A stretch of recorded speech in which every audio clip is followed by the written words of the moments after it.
नमस्कार दोस्तों, मैं रविंद्र रावत आप सभी का स्वागत करता हूं। दोस्तों, दो ग्रहों की युक्ति की सीरीज में आज हम जिस युक्ति के बारे में बात करेंगे वो शनि और बृहस्पति के बारे में है। शनि और बृहस्पति जब आपकी कुंडली में होता है तो ये एक धर्मी योग बना देता है। दोस्तों, ये आपकी कुंडली में कितना शुभ और कितना अशुभ फल दे सकता है वो सारी चर्चा आज हम इस वीडियो में करेंगे और साथ ही कुछ उपाय और कुछ परहेज भी बताएंगे। लेकिन उससे पहले आपको याद दिला दूं, अगर आपने अभी तक हमारे चैनल को सब्सक्राइब नहीं किया है तो प्लीज़ पहले इसे सब्सक्राइब करें ताकि हमारे द्वारा जो जानकारी दी जाती है वो बेरोक टोक आप तक पहुंच सके। तो दोस्तों शुरू करते हैं। दोस्तों, बृहस्पति और शनि जब ये योग इकट्ठे कुंडली में आता है तो लाल किताब में इसको नाई के रूप में बताया गया है।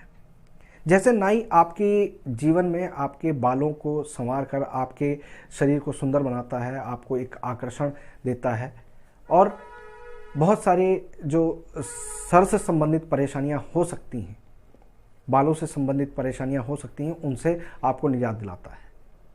तो दोस्तों, ये योग आपके जीवन में इसी तरह का रोल अदा करता है। यानी कहने का मतलब ये है कि इस योग के कारण आपके जीवन में आपकी वजह से आपके परिवार पर कोई भी बड़ी मुसीबत आने से बच जाती है। ये योग आपके लिए और आपके परिवार के लिए धर्मी योग बना देता है। जब ये कुंडली के पहले घर में हो तो ऐसे में इंसान साधु या गरीब, या यूं कह सकते हैं कि ऐसा साधु जिसके पास ज्ञान बहुत है, बहुत सात्विक प्रवृत्ति का है, बहुत लोगों के साथ अच्छे से रहता है, समाज में उसकी मान प्रतिष्ठा है, लेकिन उसके पास अधिक धन नहीं है, गुजारे लायक स्थिति होती है। जब ये योग सेकंड हाउस में होता है तो यहाँ पर बहुत उत्तम होता है, बहुत अच्छा होता है और लाभ देता है आर्थिक रूप से, पारिवारिक रूप से और संपत्ति के रूप से। दोस्तों, जब ये योग थर्ड हाउस में होता है तो थोड़ा सा संघर्ष जीवन में करना पड़ता है। जीवन में संघर्ष के बाद जब उम्र बढ़ जाती है तो ऐसे इंसान के पास यानी बुढ़ापे में उसको काफ़ी आराम आता है। जब ये योग फोर्थ हाउस में हो तो यहाँ पर आपके अपने कर्म के अनुसार ये योग फल देगा, क्योंकि यहाँ पर इस घर में बृहस्पति उत्तम होता है, लेकिन जो शनिदेव होते हैं वो यहाँ पर एक तरह का नेगेटिव प्रभाव देते हैं। ऐसा इंसान जितना अपने मकानों पर खर्च करेगा, शनि से रिलेटेड चीज़ों पर खर्च करेगा तो उसको फ़ायदा मिलेगा, लेकिन अनैतिकता और अनप्रैक्टिकल होना यानी ज़्यादा भगवान भरोसे बैठ जाना, ये यहाँ पर नेगेटिव फल देगा। जितना इंसान यहाँ पर प्रैक्टिकल रहेगा उतना उसको फ़ायदा मिलेगा। दोस्तों, जब ये योग आपके फिफ्थ हाउस में हो तो मान प्रतिष्ठा देता है, लेकिन अपने शरीर में उसको वायु विकार की प्रॉब्लम रहती है। संतान थोड़ी सी देरी से होती है, लेकिन संतान होती ज़रूर है, और जो संतान वीरवार को या रविवार को पैदा हो जाए वो उसके लिए बहुत ज़्यादा लकी हो जाती है। जब ये योग आपकी कुंडली के छठे घर में हो तो इस योग के कारण आपको सिर्फ इस चीज़ का ध्यान रखना है कि अपने ज़बानी चस्के पर बहुत कंट्रोल रखना है। अपने जो समाज के हिसाब से अनैतिक कार्य हैं, जो धर्म के हिसाब से जिसको गलत माना गया है, उन चीज़ों से दूर रहना। शराब, अंडा, मांस, मच्छी का प्रयोग या फिर हर चीज़ पर बेकार में बहस करना, दूसरे का हक मारना, यहाँ पर ये इस तरह से ये नेगेटिव फल देगा। नहीं तो यहाँ पर ये बहुत ज़्यादा बुरा नहीं देता। यहाँ पर एक चीज़ का खास तौर पर ध्यान रखना होता है कि आप किसी भी तरह से लोन लेने के लिए अगर आप जाते हैं, किसी से उधार मांगते हैं, तो वहाँ पर आपको यही ध्यान रखना है कि ब्याज वाला लोन ना हो, यानी आपसदारी में कोई लोन होगा तो वो आपके लिए ठीक रहेगा। जहाँ आप सोना गिरवी रखकर लोन लेते हैं या सोना बेचकर आप पैसे का इंतजाम करते हैं तो ये नेगेटिव फल देगा। जब ये योग सेवंथ हाउस में हो तो यहाँ पर पारसमणि का काम करता है। शनि की चीज़ें बहुत ज़्यादा काम करती हैं, बहुत ज़्यादा उसमें आपको लाभ मिलता है, और जितना चुस्त चालाक होकर इंसान चलेगा उतना उसको लाभ मिलेगा। बृहस्पति यहाँ पर किसी भी तरीके से मजबूत नहीं करना है।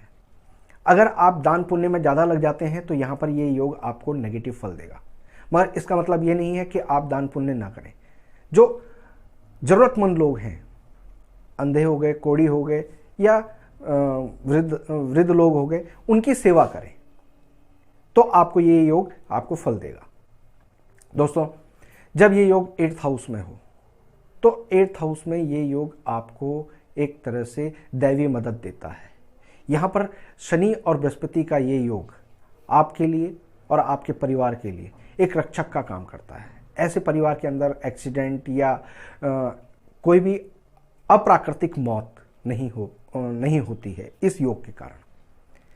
जब ये योग आपके 9th हाउस में हो तो ऐसा इंसान अपने जीवन में आगे बढ़ने के लिए दूसरों को पीछे धकेलता है या दूसरों की चीज़ों पर अपना कब्जा करके आगे बढ़ने की कोशिश करता है, जो कई हद तक इसको सफलता तो दिला देता है, लेकिन आगे चलकर उसको बड़ी उम्र में परेशानी आती है। जब ये योग 10th हाउस में हो तो यहाँ पर जितना इंसान अपने जीवन को प्रैक्टिकल रूप में एक रूटीन में और एक सिस्टम के अनुसार चलाएगा उतना लाभ मिलेगा। अपने बड़े बुजुर्गों का जितना मान करेगा उनको उतनी तरक्की मिलेगी। और यहाँ पर ये योग खास तौर पर एक ही चीज़ के लिए बोलता है कि जीवन में अपने कर्म पर भरोसा रखना, जो ज़रूरतमंद लोग हैं उनकी सेवा करना। बेकार का दिखावा यहाँ पर ये योग नेगेटिव फल देगा। जब ये योग 11वें घर में हो तो ये बहुत ज़्यादा शुभ नहीं होता। ऐसे में इंसान को अपने अंतकाल में अपने परिवार वालों का साथ भी नहीं मिल पाता, कफन तक नसीब नहीं होता।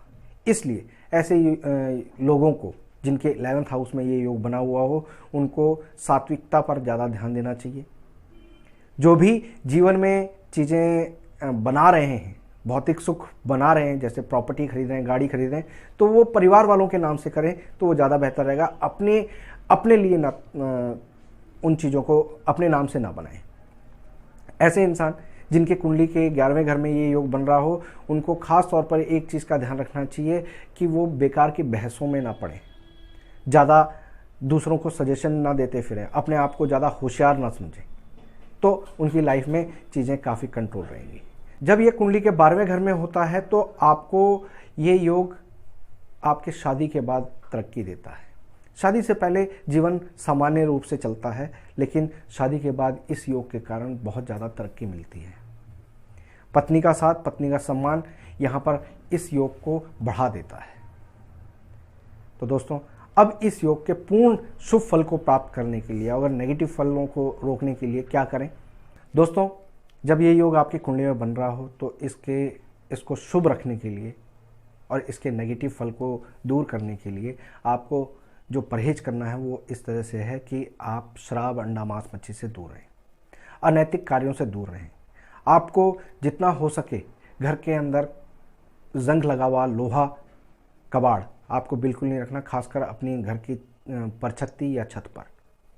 दोस्तों, इस योग में आपको खास तौर पर यह भी ध्यान रखना है कि आप अपने चरित्र को संभाल कर रखें। इस योग के नेगेटिव फल को दूर करने के लिए आप एक लोहे के संदूक में 8 हल्दी की गांठें पीले कपड़े में बांध के रखें तो उससे आपको लाभ मिलेगा।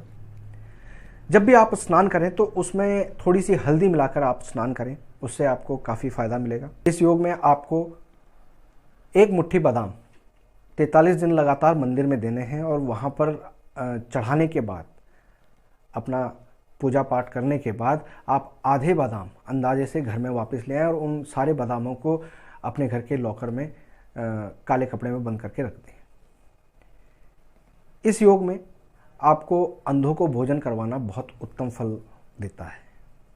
दोस्तों, ये छोटे छोटे उपाय और ये परहेज अगर आप करते हैं तो इस धर्मी योग का आपकी कुंडली में जो प्रभाव पूर्ण रूप से आपको मिलेगा और जीवन में सिर्फ आपको लाभ नहीं मिलेगा, आपके परिवार वालों को लाभ मिलेगा। उम्मीद करता हूँ इन बातों का आप ध्यान रखेंगे। किसी भी तरह का कोई सवाल हो, कोई कमेंट हो या कोई सजेशन हो तो हमें ज़रूर लिखें। लाइक और शेयर करना बिल्कुल ना भूलें। फिलहाल मैं अपनी वाणी को विराम देता हूँ। नमस्कार।